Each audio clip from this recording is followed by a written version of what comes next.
Hola, bienvenidas a todas. Hello, welcome everybody. Este centro de compasión será interpretado del inglés al español. Si usted necesita interpretación, favor de llamar al 978-990-5357 y marque el código de acceso 391-822 y símbolo de número cuando se le pida. Por favor, mantenga su micrófono en mudo en la línea telefónica, al menos que quiera hacer una pregunta. This Compassion Center will be interpreted from English to Spanish. To access Spanish interpretation, please call 978-990-5357 and dial the access code 391-822 # when prompted. Please keep your microphone on mute on the phone line. Gracias. Thank you.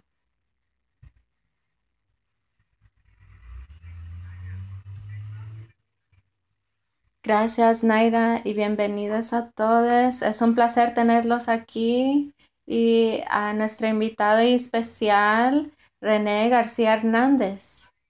Y yo me siento muy honrada que René aceptó mi invitación. Sus pronombres, él es un educador, es un defensor comunitario y es un defensor para la justicia social sin miedo y no se cansa. René se identifica como un hombre queer de primera generación, inmigrante, Latinx. Está muy arraigado en la salud y la sanación, trabajando con jóvenes y familias, trabajando con comunidades justas y estará compartiendo el trabajo emocionante que están haciendo, pero principalmente es un defensor para los miembros de nuestra comunidad que quizás no tengan su propia voz o su manera de acceder los recursos y sanación que tenemos en Santa Bárbara. Entonces, me siento honrada que René está aquí. Entonces, bienvenido. Gracias, Gina. Gracias a todos por sintonizarse y por estar aquí y compartir ese espacio. Me emociona tener esta conversación. Y René, cuando tú y yo estábamos hablando, había tantos temas de los que podíamos estar hablando ahorita, al momento. Hay miles de cosas, pero queríamos enfocarnos en los temas que viven en nuestros corazones ahorita, con respecto a COVID, con respecto a los asuntos raciales que han estado presentándose a través del país y del mundo, y de todas las familias que conocemos y que yo trabajo directamente, que quizás sean indocumentadas, que han estado completamente silenciadas o ignoradas.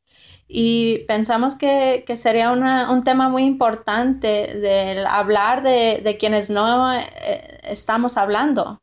Hay que tener esas conversaciones que no estamos escuchando en las afueras de lo que está pasando en nuestras comunidades y en nuestras familias y que no estamos compartiendo y no estamos dando a luz.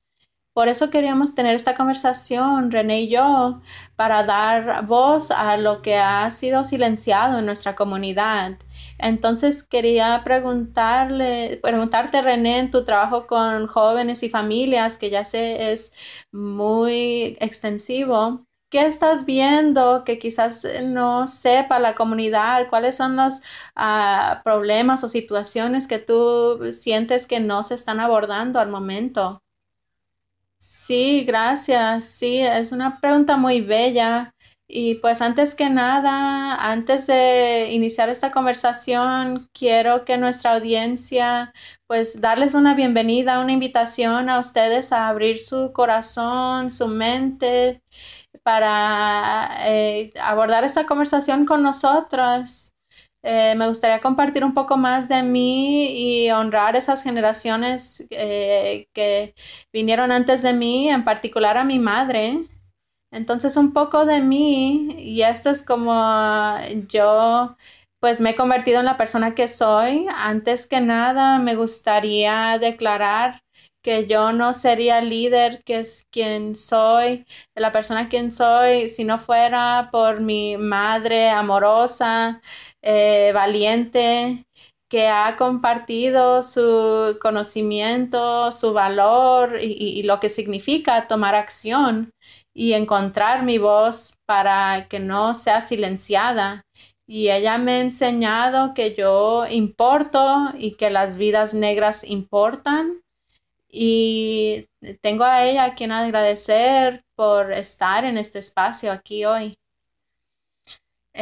Para que sepan más de mí y cómo es que yo me encuentro con estas plataformas para vocear estas experiencias, pero también las experiencias auténticas de otros que me han dado permiso de hablar de estas realidades, es que pues a través de mi vida yo he enfrentado y superado muchas adversidades que me han enseñado quién soy y quién no quiero ser. Y estas adversidades del ser desplazado y estar sin hogar por un tiempo temporal, de venir de un hogar donde había mucha violencia intrafamiliar y abuso, y de llegar a un momento en el que tengo que desmantelar cadenas y ciclos generacionales de daños y trauma. Pues así es como me he convertido en la persona que soy yo, y me honro al poder atender a la comunidad junto a ellos. Y entonces, ya dicho eso, pues mi mamá siempre compartió que mi abuelo, que descanse en paz, nunca lo conocí, no he conocido a mucha de mi familia biológica, aparte de mi mamá y mi hermana, pero él siempre decía, di tu cuento, cuenta tu historia.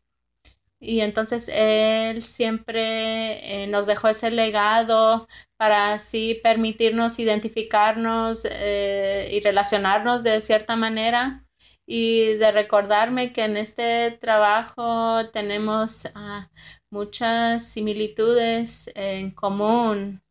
Y pues de ahí es donde yo vengo y les invito a escuchar.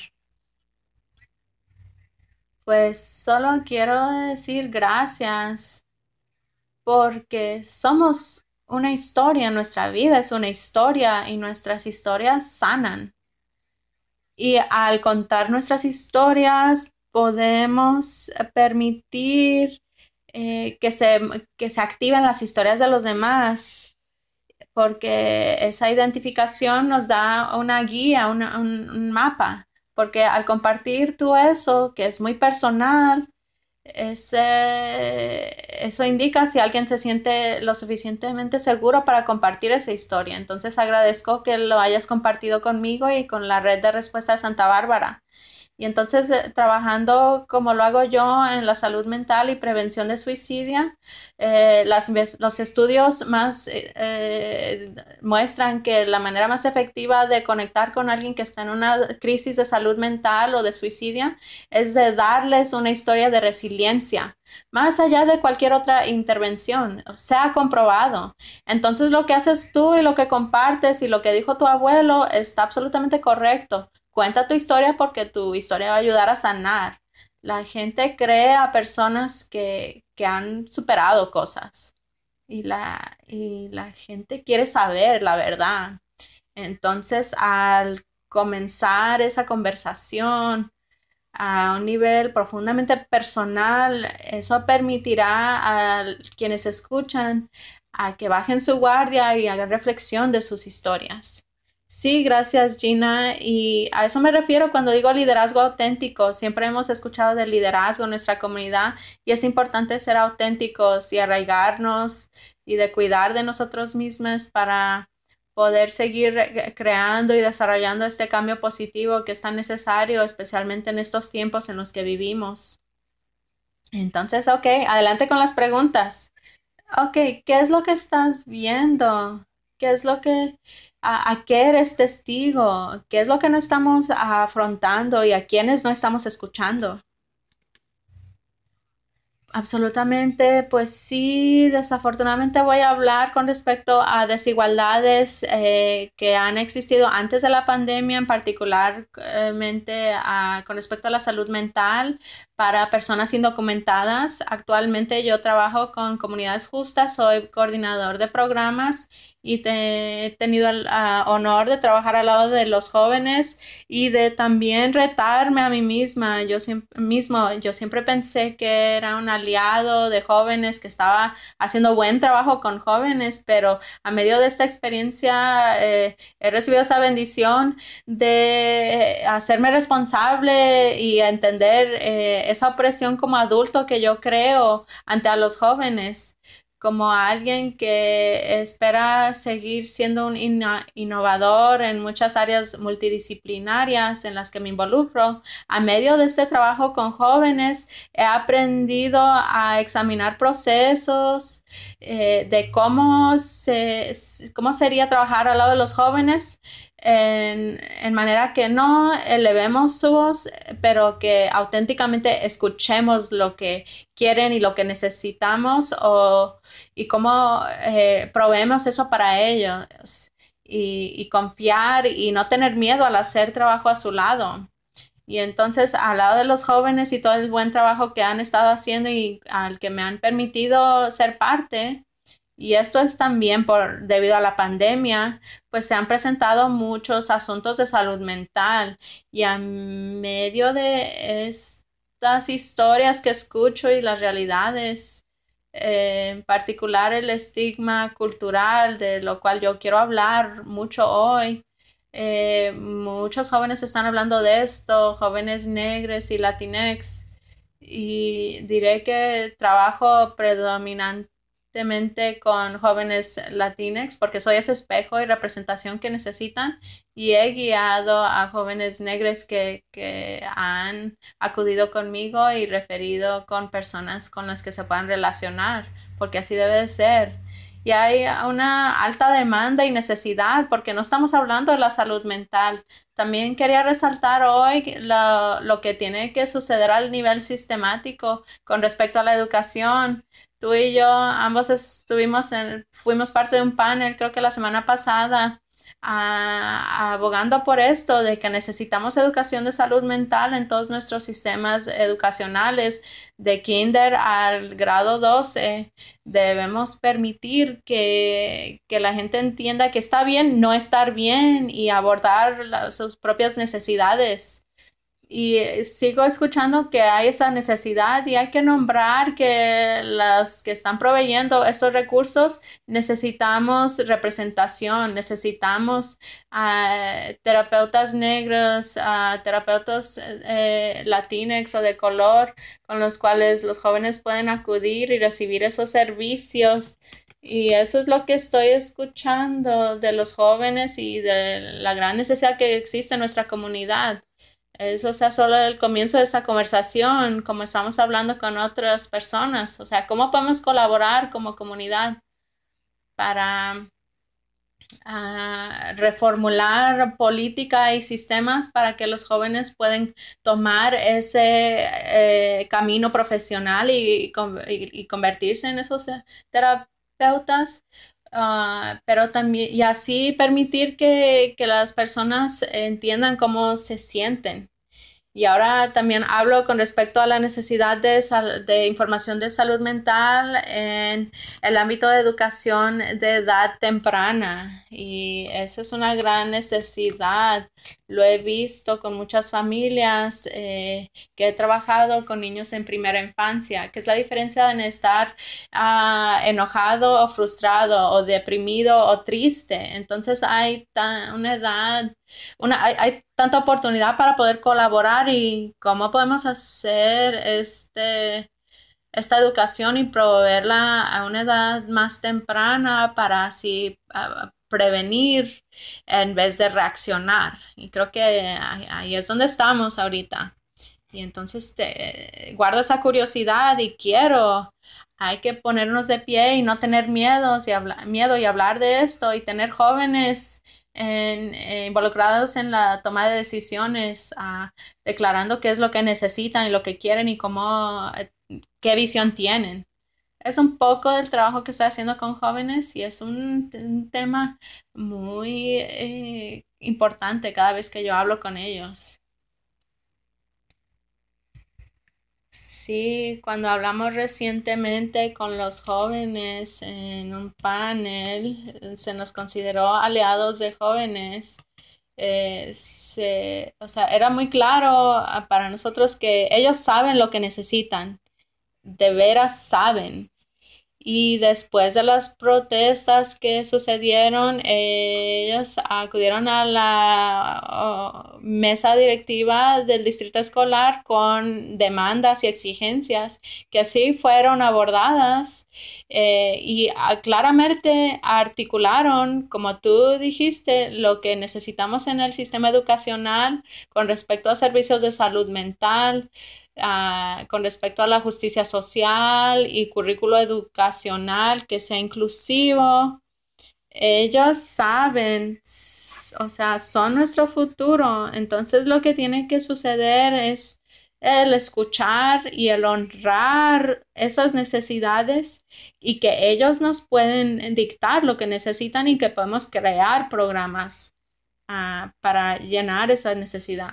Sí, tenemos que responder a ese llamado. Vimos a nuestros jóvenes negros líderes, dieron sus demandas y yo creo que lo podemos hacer. La comunidad de Santa Bárbara podemos responder a estas demandas y hay que traer nuestras características heredadas, que yo creo que a veces se pierden al enfrentar tantas adversidades y retos al navegar esta vida.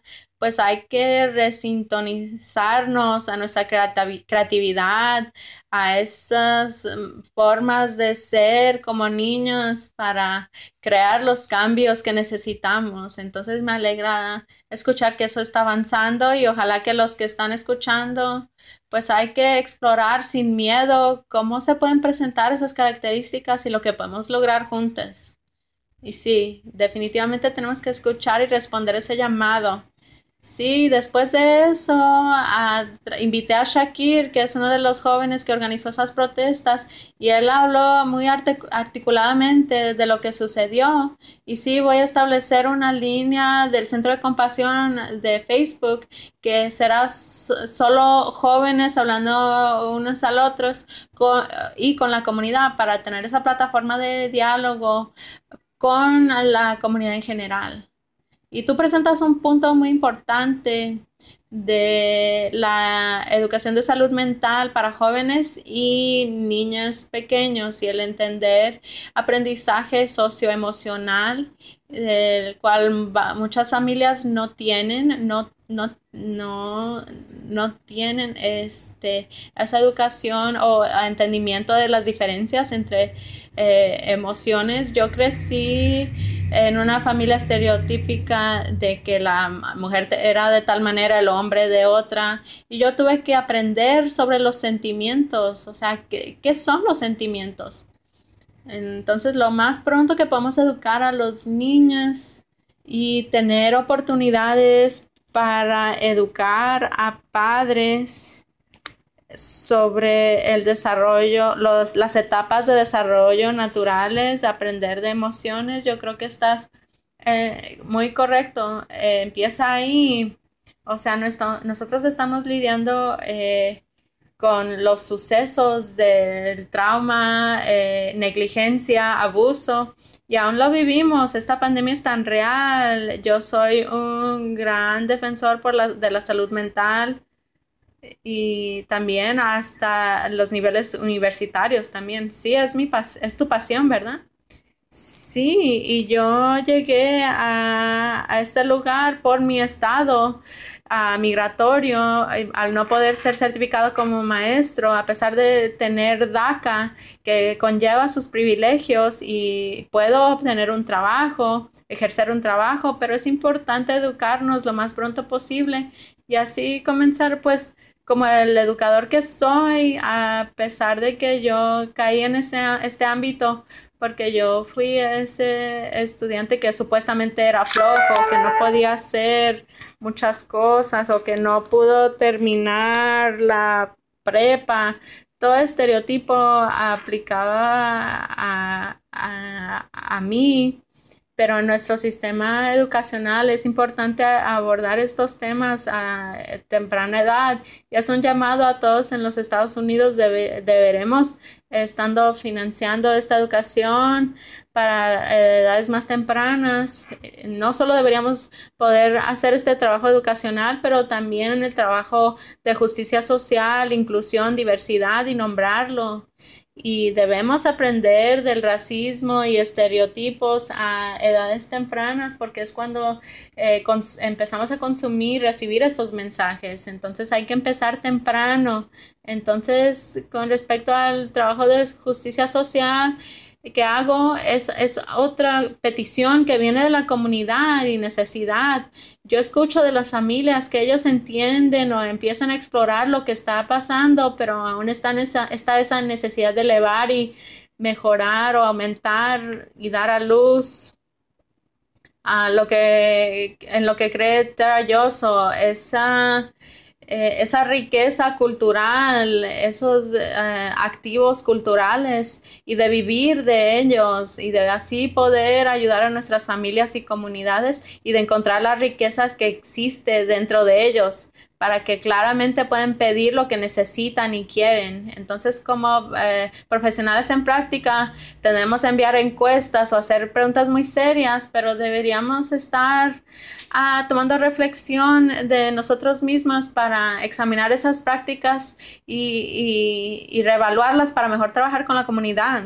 Y cuando estabas hablando de las encuestas, René, tú y yo lo abordamos anteriormente. Hay muchas familias y jóvenes que no tienen acceso al internet o a celulares, describía situaciones. ¿Estamos prestando la suficiente atención para darles a los jóvenes y familiares lo que necesitan para que puedan navegar lo que están experimentando? Pues antes que nada tenemos que darnos más crédito y aplaudir a todos los recursos y sistemas que tiene Santa Bárbara, desde el distrito a la agencia de servicios familia, cualquier entidad de recursos. Hay que celebrar esos acontecimientos y de cómo estamos tratando de apoyar a nuestra comunidad. ¿Estamos escuchando? Es una buena pregunta que debemos hacernos todos los días, porque esa parcialidad es muy real y tenemos que siempre cuestionar nuestros prejuicios para poder trabajar con la comunidad. Y lo que yo he visto es que en particular para la población indocumentada con la que yo trabajo, con respecto a los apoyos de ayuda financiera, hay muchos que no han recibido o ni siquiera han podido pensar de pedir esos recursos. Porque sí, algunas de las familias con las que yo trabajo, tú lo mencionaste, no pueden leer ni escribir porque sus niveles de educación, tal como el de mis padres, mi padre, él no fue a la escuela y mi madre solo fue al segundo grado. Y hay tantos como ellos, ¿no? Hay trabajadores campesinos y que hablan otros idiomas. Hay tantas realidades a las cuales debemos prestar más atención como proveedores de servicios y líderes al servir la comunidad. Una historia que quería compartir es esa, es que he tenido un sinnúmero de personas que no tienen acceso a teléfonos. Y yo también soy culpable, yo me llamo la atención. Yo a veces supongo, asumo que porque estamos en una era digital, todos deben tener acceso a teléfonos o una conexión de internet o computadoras, pero aprendí rápidamente en esta pandemia que no todos tienen acceso a esto y intentan acceder a estos servicios o tienen pantallas rotas en su celular. Y yo lo digo porque yo pensé que todos tenían un celular, teléfono inteligente o smartphone. Entonces, cuando a una persona con la que yo trabajé en particular no tenía un teléfono y no tenía acceder a los recursos del Fondo 805 y yo tuve que trabajar con esa persona para conectar y trabajar en modo colaborativo. Y cuando sucede eso, pues corre la voz porque así se comunica nuestra comunidad. Y pues me llegaron muchas peticiones y fue muy abrumante como un individuo a recibirlas, pero afortunadamente otros llegaron a ayudar y apoyar. Y entonces me tuve que preguntar, ¿estamos escuchando a las personas? ¿Nuestros procedimientos son inclusivos, son accesibles a todos? Y pues sí, esa es una historia de muchas. ah, en los últimos días recibí varias llamadas de estudiantes indocumentadas que aún siguen en un limbo.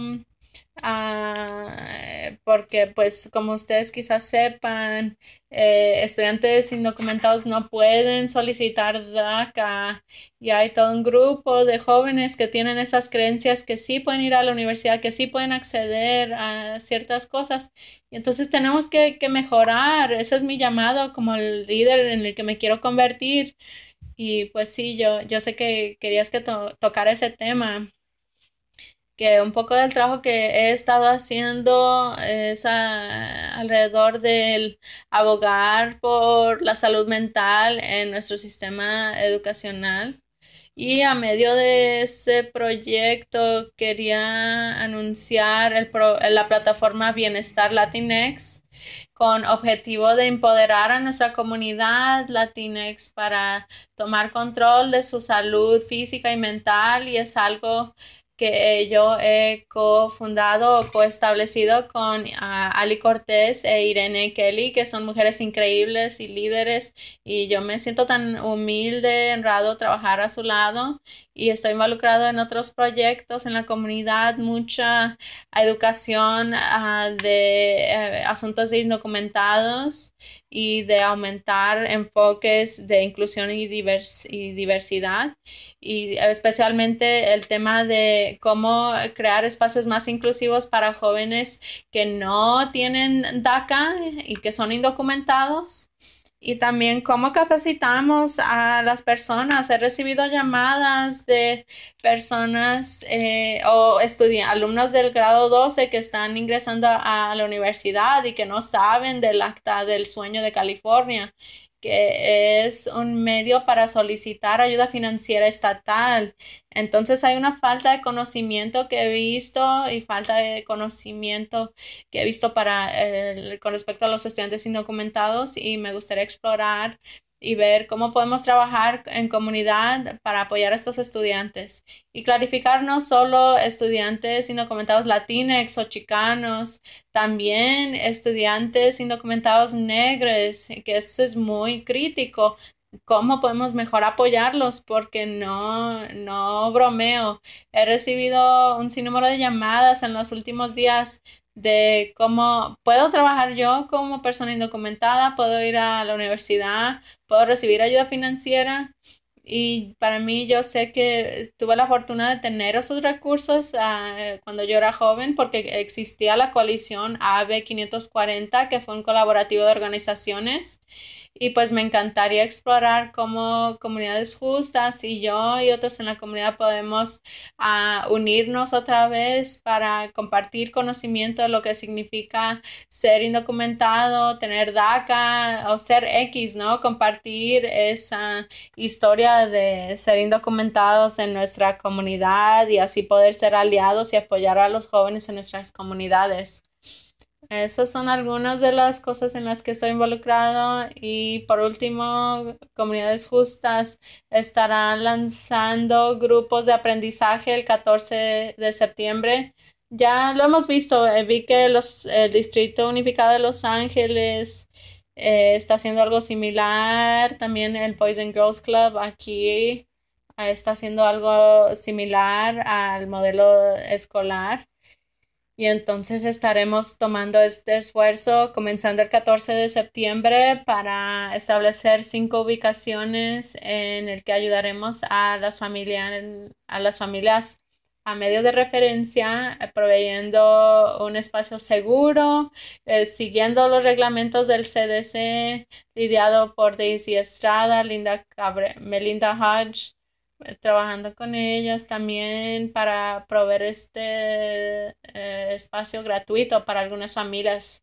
Y eso nos emociona como comunidades justas al poner esa acción al acceso, actuar y proveer acceso a los alumnos y familias para que puedan conectarse y trabajar y acudir sus clases y aprender y ser parte de esa instrucción en línea. Entonces, lo que ofrece son estos grupos de aprendizaje en diferentes ubicaciones a donde pueden ir los jóvenes para estudiar, hacer su trabajo escolar, acceder al internet y los servicios que quizás no tengan en casa. Lo escuchamos que en el trabajo que estamos haciendo, los retos y los desafíos, y pues sí, o sea, hay que nombrarlo. Hay diferencia entre igualdad y equidad. Ya hemos hecho esa parte de igualdad. Todos tienen hotspots, pero esa parte de equidad es que ahora tenemos que encontrarlos donde están en modo individual y crear puentes a medio de estos grupos de aprendizaje. Y es un programa piloto para conectarlos a la conexión de internet, tener tutoría en sitio para ayudarlos a enfocarlos o ayudarles con su tarea o las actividades que les proveen los maestros. También un saludo a los maestros, están haciendo su mejor esfuerzo. Todos los jóvenes dicen, yo amo a mi maestro, se están empeñando. Entonces, pues sí, esa es nuestra contribución y ojalá lo sienta la comunidad. Solo será agrupaciones de 5 alumnos a un instructor, siguiendo los reglamentos del Departamento de Salud Mental. Y pues sí, nos emociona. Trabajaremos con Casa de la Raza, el Park, y así ser creativos, innovativos para poder estar ahí por nuestras familias como comunidad y así conectar y colectivamente apoyarles para que esta brecha educacional no continúe. Es tan importante, René, y la gente puede obtener información al contactar a Comunidades Justas. Sí, absolutamente. Yo seré el contacto, compartiré mi correo electrónico y con gusto hay que hablar, hay que colaborar y ver cómo podemos ayudar a más familias. Esto es tan valuable, aprecio todo lo que estás haciendo, tus sentimientos para nuestra familia y quizás la gente no esté al tanto de esas necesidades y antes de concluir quería pedir si tienes pensamientos o de cierre, algo más que quieras compartir. Sí, pues me hiciste una pregunta de respecto a qué existe en mi corazón. Pues lo que vive en mi corazón en todos los tantos roles que yo tomo como coordinador de programas, como miembro de mesas directivas, pues en mi corazón existe esperanza, amor, acción y solidaridad. Y de ahí es donde yo tomo acción y de ahí viene el trabajo en el que yo hago. Y les invito a hacer seguir haciendo lo que han estado haciendo y más. Ahorita más que nunca tenemos que reimaginar cómo se puede ver el sistema educacional, el sector de organizaciones sin fines de lucros, y hay que tener esas conversaciones auténticas de cómo podemos trabajar juntos. Y también porque soy un gran defensor de la salud mental para comunidades latinex, hay que trabajar con bienestar latinex y hay que ser intencionales al tejer ese bienestar en nuestras actividades y toda práctica y todo sistema del que somos parte para poder seguir trabajando al lado de los jóvenes, adolescentes, niñas y familias y pues en comunidad para crear este cambio justo y positivo. Agradezco poder estar aquí. Esas son mis palabras alentadoras. Sí, gracias René por tu trabajo. Te aprecio y ojalá aprecies lo que tú estás haciendo y quién eres tú. Y que Comunidades Justas está ahí y la red de respuesta Santa Bárbara está ahí. Bienestar, el que escuchará más la gente, me emociona ser parte de esto. La red de respuesta Santa Bárbara, si necesitan más información, sbrn.org, contáctenos también a Comunidades Justas. Estamos aquí para ustedes, para estas necesidades o temas que se presentaron hoy. Favor, contáctenos. Y Menti, un último mensaje. Estudiantes indocumentados y familias, hay recursos para ustedes. Estoy aquí para ustedes. Me comprometo. Los que saben que estaré ahí por ustedes y existen los recursos que compartiré con Gina. El Fondo 805, United Way, Immigrant Rising. No están solos, estudiantes indocumentados que están escuchando, no están solos. Aquí estamos. Sí, subiremos esos recursos y los compartiremos. Y gracias por tener esta conversación y hablar de los temas de los que hemos estado abordando tan abiertamente. Gracias por compartir tu salud, tu historia personal. Y que tengas buenas tardes. Gracias a todos. Gracias.